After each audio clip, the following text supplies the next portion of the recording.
Good morning, everybody. I'm going to talk to you about neck knives today. Neck knives and a couple of sets that I kind of put together. Small knife with larger knife sets. But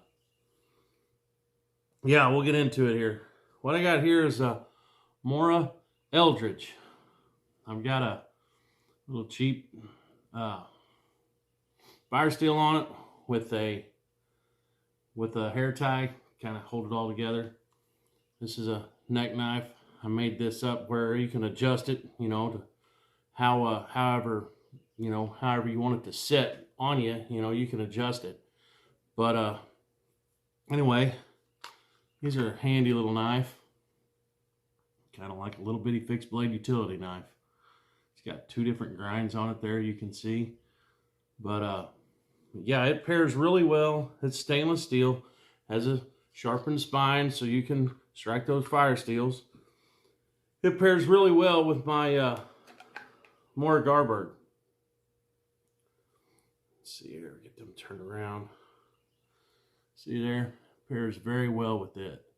So you have a small knife and a large knife, I put this little extra paracord on it so that way I could run my pinky through it, keep my hands up off the cutting edge, just like I have on a lot of my knives. And whenever it's hanging off of you and you have it up in the sheath, it's hanging off you like this, that little bit of paracord gives me just a little bit more to get a hold of to pull it out of the sheath. So it serves two purposes there. So that's my Mora Garberg. And then I've never talked to you guys about the lanyards that I run on these. I have this set up where I can run my pinky through, or I can run my thumb through and run it this way. So that's why this one is a little different. I've got my Mora constables set up the same way. So I've got a knot here and a knot down here, and each one serves an individual purpose for either running a pinky or running your thumb through. So that way you can get a good hold on it that way. But anyway, that's enough about lanyards. So that is one of my kits right there. That's one. And then this one is my BPS HK, got it written down here, HK6. It is a stainless knife also. Everyone's probably saw this one if you watched any of my other videos. But I have it paired with the BPS Techno Bee. This is the BPS Techno Bee. I just got a Ranger band and another one of those little fire steels around it. Fire steel down in there. But this is the Techno Bee, and it's stainless steel also. It's a very, very nice little knife. It's sharp all the way around it. Everywhere is sharp. You can strike a fire steel on this thing literally anywhere you want to. You can strike a fire steel. Now I will say this.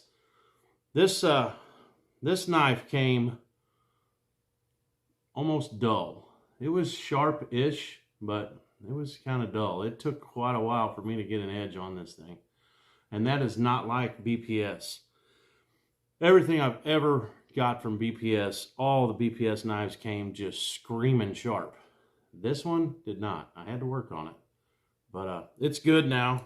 But I have it on the same style of piece of paracord where I can adjust it, for how low or high I want it to ride. And like I said, that's a good big knife, little knife set up right there. So have those two actual sets that I use. And turn that one back around. All right. This is a Gerber, and I can't remember the name of it. I should have looked it up before I even started the video, but it's a Gerber, and you can wear it on your belt. But I just ran a piece of paracord through it, and I just run it as a neck knife. It holds. It's in the sheath well. It's got a little detent right here that holds it in. It's a little rattly, but it's not going to come out. It's very lightweight. There's what it looks like. Skeletonized plastic inlay handle. Has a nice deep belly to it. It's got jipping. It's a very nice knife, but the downfall of this knife is the steel it's made out of. I can't remember what it is, but the way this sheath, some of these plastic style sheaths, the more you take the knife in and out of the sheath, it just dulls the blade. I can have this thing hair popping sharp. I mean sharp, screaming sharp, and pull it in and out of this junk sheath about 8 times, and it'll no longer pop hair. It's still sharp, but it won't pop the hair off of you. It's the sheath is a downfall to this knife. The knife is actually a really nice knife. You know, if it wasn't for this sheath, and if it was made with better steel, of course. But it's a Gerber, so it is what it is. I have it on the same style lanyard where I can adjust how high or low I want it to ride. But you can also put this one, like I said, on your belt. So it's a good knife. It's okay. I wouldn't buy it again. I'll say that just because of the blade retention is just not very good at all. And this is a Smith & Wesson. Came with the little beads, and then this one has got a clip on the back on the sheath here. And what I done with this mostly, I would take this off and I would run this as a boot knife. That's the way I would run it. It's only sharpened on one side. It's got a nice, comfortable handle. You know, it's a good little knife for what you pay for them. They're dirt cheap. You can buy them about any farm store. I know Tractor Supply around here has them, but you can actually get these, I think, also in that sniper green color or OD green, or you can get them in flat dark earth or desert tan. I know you can get these in different colors. It's a Smith & Wesson HRT boot knife. But yeah, they're just cheap. I guess if you lost it, you ain't lost much really. But anyway, you can run it as a neck knife, or you could clip it on your belt, or you could clip it on your boot. And like I said, normally that's what I've done with this. I just clipped it on my boot. But another thing is, a lot of people will take just a piece of paracord like this, or you know, a longer piece of paracord, and they'll take these more basic 511s, just clip it on there, and then run that around their neck. You know, so you can make one of these into a neck knife. They're relatively light. You know, that would work. And this the more companions like this Spark, they're not that heavy. You could run one of those on your neck, and it wouldn't be that bad. But the lighter weight, the better, of course, if you're going to hang it off your neck. Now, what I really wanted to talk, another point that I really wanted to come across with is, any of these knives that I have paracord on, like this one is paracord, this one's paracord, this one's paracord, and the way I have them tied in knots, you know, where it'll slip to adjust, sure, that's great, but I'm never going to wear any of these three. I will never wear any of those three knives in 2 instances. One, horseback riding. Whenever you're riding a horse and you have to duck under a limb, if this gets caught in that limb, it's going to choke you out. You're going to have to be able to get the knife out of the sheath to cut your cord. And I don't want a knife anywhere near my neck without it being in a sheath. So, and another thing is kayaking. You know, I kayak around here on the Black River, kayak around here on the Current River, and you do not want a knife wrapped around your neck whenever you're kayaking. If you come out of your kayak, you get in a root wad, you're going to drown if that gets, you know, if your paracord gets in a root wad and gets you tangled up underwater, you're done.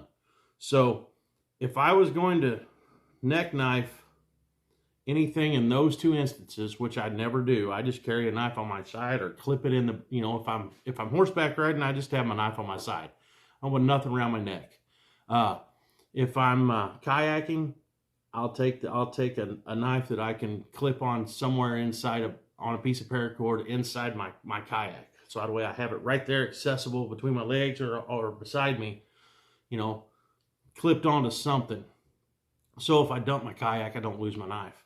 But now if you're going to use one of these, if you was going to use one of these little beaded chains, they're not very stout. So if you got that hung in a stick or a root wad, it would probably break. You put a pressure on it, it's going to break. Or if you're going to use paracord, use one of these little slip things. Like this little piece of paracord here came with one of my Essie knives. But use one of those slip things. So if you was to get hung up in a tree limb or tree root, it'll pop off. Okay? Whenever that pops off, then you're free, you know. But those are the only two ways that I would use a neck knife in a kayak or horseback riding. Would be to put it on one of these little slips like that. Put it on one of those so it can come off, or use one of these so that way you can just yank it real hard and break it. Don't tie paracord around your neck if you're going to be horseback riding or if you're going to be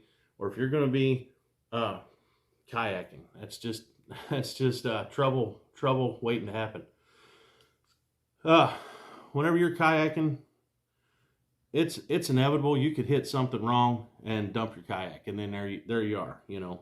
And whenever you're horseback riding, if you spend any time at all around horses, it's not if you're gonna wreck, it's when you're gonna wreck. You're gonna have a horse wreck. If you ride enough, you're gonna have a wreck. I've had 2 really good wrecks. So it happens. So that's what I wanted to talk to you guys the most about today, is neck knife safety, you know, and show you what neck knives I have and how I pair them up with bigger knives, and other options for, you know, using a neck knife. You know, that are knives that actually wasn't intended to be a neck knife, but are small enough, you know, you can get away with it. It's not that bad. You can't have something this big hanging off your neck. I mean, I guess you can if you've got a stouter neck than I do, but that's just a lot of weight, you know, a lot of weight, and it makes it more cumbersome if you ask me. But anyway, that's all I got for the day. I just wanted to talk to you guys about that. So anyway, we'll get out of here and I'll come back with something else pretty soon. All right, see you guys.